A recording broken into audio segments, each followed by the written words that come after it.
السلام علیکم۔ آج جمعہ ہے، دسمبر کی 10 تاریخ۔ پاکستان میں اس وقت شام کے 7، بھارت میں 7:30، اور یہاں ہمارے اسٹوڈیوز کی گھڑیوں میں صبح کے 9 بج رہے ہیں۔ وائس آف امریکہ واشنگٹن کی اردو سروس سے میں ہوں خالد حمید، خبروں کے ایک بلیٹن کے ساتھ۔ کالعدم شدت پسند تنظیم تحریک طالبان پاکستان نے حکومت کے ساتھ جاری مذاکرات اور 9 نومبر کو ایک مہینے کے لیے جنگ بندی کے معاہدے کو منسوخ کرنے کا اعلان کیا ہے۔ تحریک کے ترجمان نے جمعرات کی رات جاری کیے گئے بیان میں حکومت کی جانب سے ان کے بقول کیے گئے وعدوں اور یقین دہانیوں کی خلاف ورزی کو بنیاد بنا کر معاہدے اور مستقل مصالحت کے لیے مذاکرات ختم کرنے کا فیصلہ کیا ہے۔ حکومت کی جانب سے تحریک طالبان پاکستان کے اس فیصلے پر کسی قسم کا رد عمل سامنے نہیں آیا ہے، مگر ایک روز قبل وزیر اعلیٰ خیبر پختونخوا کے مشیر برائے اطلاعات بیرسٹر محمد علی سیف نے جنگ بندی کے معاہدے کا 1 ماہ مکمل ہونے پر مذاکرات کے جاری رہنے اور جنگ بندی کے معاہدے میں توسیع ہونے کا اظہار کیا تھا۔ جنگ بندی کے معاہدے کے نتیجے میں مجموعی طور پر تشدد اور دہشت گردی کے واقعات میں کافی کمی دیکھنے میں آئی تھی۔ واشنگٹن میں جمہوریت کانفرنس کا آج آخری دن ہے۔ امریکی صدر جو بائیڈن اس 2 روزہ کانفرنس کا اختتام انتخابات کی ساکھ، جابر حکومتوں کی مذمت اور آزاد میڈیا کے فروغ کے پیغام کے ساتھ کریں گے۔ اس اجلاس میں 100 سے زائد ممالک کو شرکت کی دعوت دی گئی تھی۔ صدر بائیڈن نے اس موقع پر کہا کہ یہ اجلاس ایسے موقع پر ہو رہا ہے جب دنیا بھر میں جمہوریت اور آفاقی انسانی حقوق کو چیلنج درپیش ہیں۔ صدر نے باور کرایا کہ ایک طرف عام لوگوں کا جمہوری حکومتوں سے اعتماد اٹھ رہا ہے، جبکہ دوسری طرف دنیا بھر میں اشرافیہ اپنی طاقت اور اثر و رسوخ کو بڑھاوا دینے کے لیے دباؤ بڑھا رہی ہے اور وہ جواز پیش کرنے کی کوشش کر رہی ہے کہ جابرانہ پالیسیاں اور اقدامات ہی آج کے مسائل سے نمٹنے کا بہترین طریقہ ہیں۔ بقول ان کے یہ لوگ سیاسی اور سماجی تقسیم پیدا کر رہے ہیں۔ تاہم صدر نے کہا کہ ان کے نزدیک عوام کی حکومت، عوام کے ذریعے اور عوام کے لیے جمہوریت کا یہی نعرہ اپنے اندر مسائل کے خلاف بہترین مزاحمت رکھتا ہے۔ انہوں نے کہا کہ آئندہ سال $224 ملین کی رقم کے لیے کانگریس کے ساتھ مل کر کام کر رہے ہیں تاکہ شفاف گورننس بشمول ذرائع ابلاغ کی آزادی، بین الاقوامی کرپشن کے خاتمے، جمہوری اصلاحات کی حمایت اور جمہوریت کو آگے بڑھانے والی ٹیکنالوجی پر یہ رقم خرچ کر سکیں۔ آج دنیا میں انسانی حقوق کا عالمی دن منایا جا رہا ہے۔ اس مرتبہ اس دن کا موضوع مساوات ہے۔ افغانستان میں اقوام متحدہ کے امدادی مشن یونیما نے انسانی حقوق کے عالمی منشور پر زور دیا ہے اور افغانستان کے لیے اس کی اہمیت بیان کرتے ہوئے طالبان پر زور دیا ہے کہ وہ ہر افغان شہری کے حقوق کی حمایت کا مظاہرہ کریں۔ افغانستان کے لیے اقوام متحدہ کی نمائندہ خصوصی ڈیبرا لیون نے اس موقع پر کہا کہ مساوات اور عدم امتیاز کے اصول سب کے لیے انسانی حقوق کی دستیابی کی معراج ہیں۔ ہم طالبان سے مطالبہ کرتے ہیں کہ وہ اس اصول کو افغانستان میں روزمرہ زندگی کی حقیقت بنائیں۔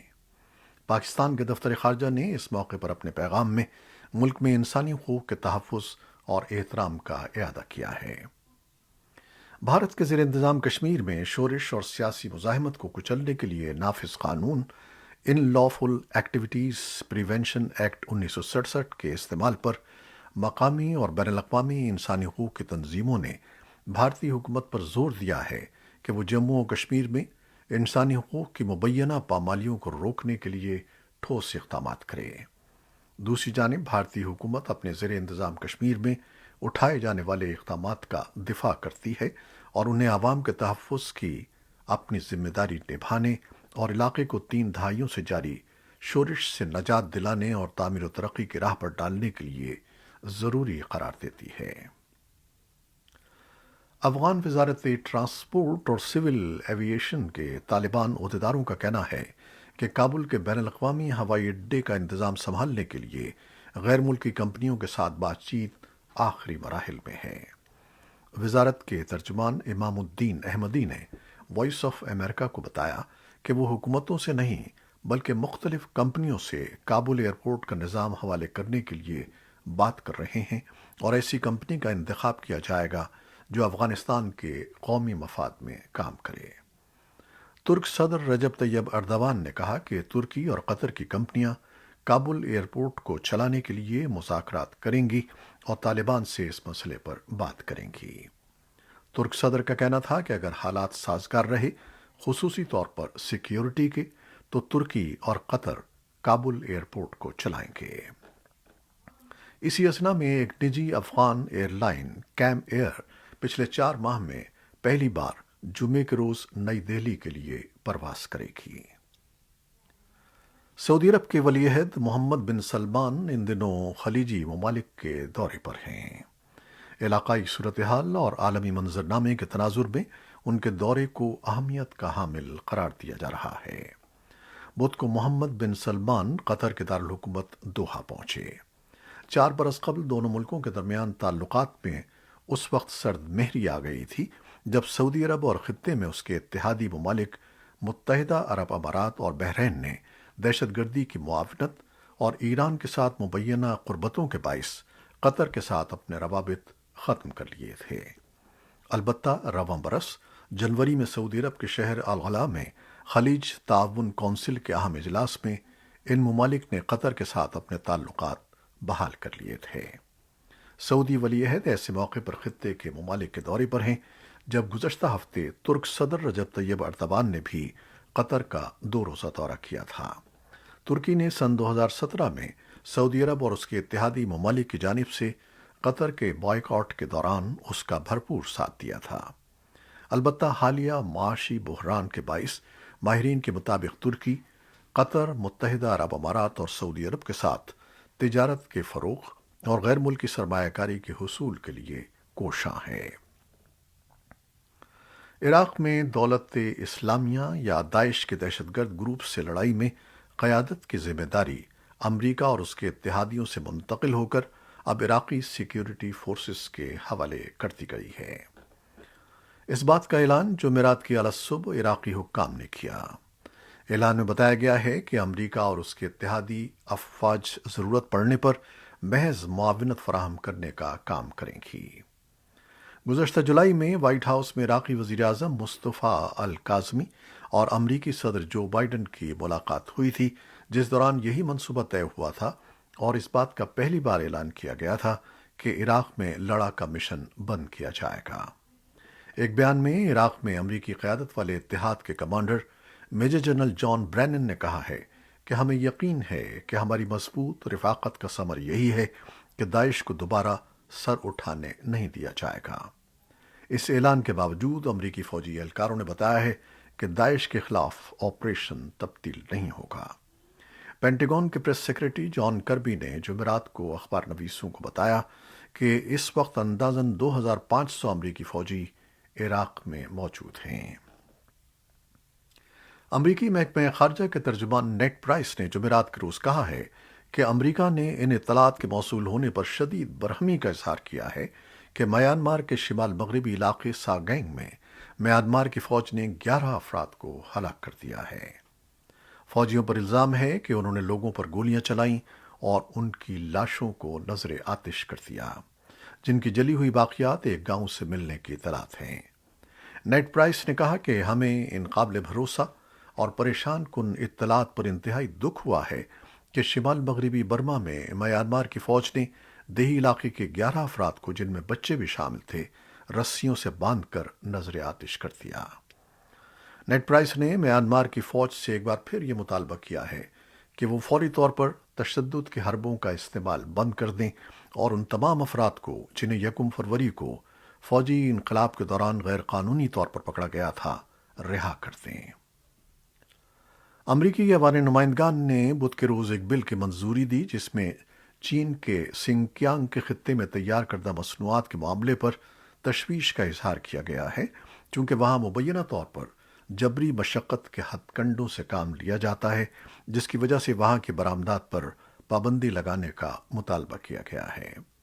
یہ اقدام ایسے میں سامنے آیا ہے جب چین پر اپنے ملک کی ایک غور مسلمان اقلیت سے ناروا سلوک کے الزامات ایک عرصے سے سامنے آ رہے ہیں۔ امریکی ایوان نمائندگان نے یہ غور آبادی کی جبری مشقت روکنے سے متعلق ایکٹ کو ایک کے مقابلے میں 428 ارکان کی غالب اکثریت سے منظور کر لیا۔ قانون کا درجہ حاصل کرنے کے لیے اب اس بل کی سینٹ سے منظوری درکار ہوگی، جس کے بعد صدر جو بائیڈن اس پر دستخط کر کے اسے قانونی حیثیت دیں گے۔ چین اس بات کو مسترد کرتا ہے کہ سنکیانگ میں بیگار کے ذریعے مصنوعات تیار کی جاتی ہیں، لیکن امریکی حکومت اور انسانی حقوق کے متعدد گروپ یہی کہتے ہیں کہ وہاں پر چین نسل کشی کے ہتھ کنڈے استعمال کر رہا ہے۔ امریکہ میں ایک وفاقی عدالت نے سابق صدر ٹرمپ کی درخواست مسترد کر دی ہے، جس میں انہوں نے عدالت سے استدعا کی تھی کہ کیپٹل ہل پر ان کے حامیوں کی جانب سے کیے جانے والے حملے سے متعلق سرکاری دستاویزات اس حملے کی تحقیقات کرنے والی ایوان نمائندگان کی کمیٹی سے صیغہ راز میں رکھی جائیں گی۔ 3 ججوں کے بینچ نے جمعرات کو 68 صفحات پر مشتمل اپنے فیصلے میں سابق صدر کی جانب سے ان کاغذات کو خصوصی اختیارات کے پیش نظر ایوان کی کمیٹی کے سامنے پیش نہ کرنے کے دلائل کو رد کر دیا۔ برطانیہ کی ایک اپیل کورٹ نے امریکہ کے حق میں فیصلہ دیتے ہوئے ویکی لیکس کے بانی جولین اسانج کے امریکہ حوالے کیے جانے کی راہ ہموار کر دی ہے۔ لندن ہائی کورٹ نے زیریں عدالت کا یہ فیصلہ کالعدم قرار دے دیا کہ اسانج کی ذہنی صحت اس قابل نہیں کہ وہ امریکی نظام انصاف کی کارروائی برداشت کر سکیں۔ اپیل کورٹ نے جمعے کے روز اپنے فیصلے میں کہا ہے کہ امریکہ نے کافی یقین دہانی کروائی ہے کہ اسانج کے ساتھ انسانی سلوک کیا جائے گا۔ اسانج کی منگیتر نے کہا ہے کہ فیصلے کے خلاف اپیل کی جائے گی۔ حکام نے بتایا ہے کہ جمعرات کو میکسیکو میں ایک کارگو ٹرک الٹ کر پیدل چلنے والوں کے ایک پل سے ٹکرا گیا، جس سے کم از کم 53 افراد ہلاک اور 54 زخمی ہو گئے۔ عہدیداروں کے مطابق یہ حادثہ چیاس کے دارالحکومت میں ایک شاہراہ پر پیش آیا۔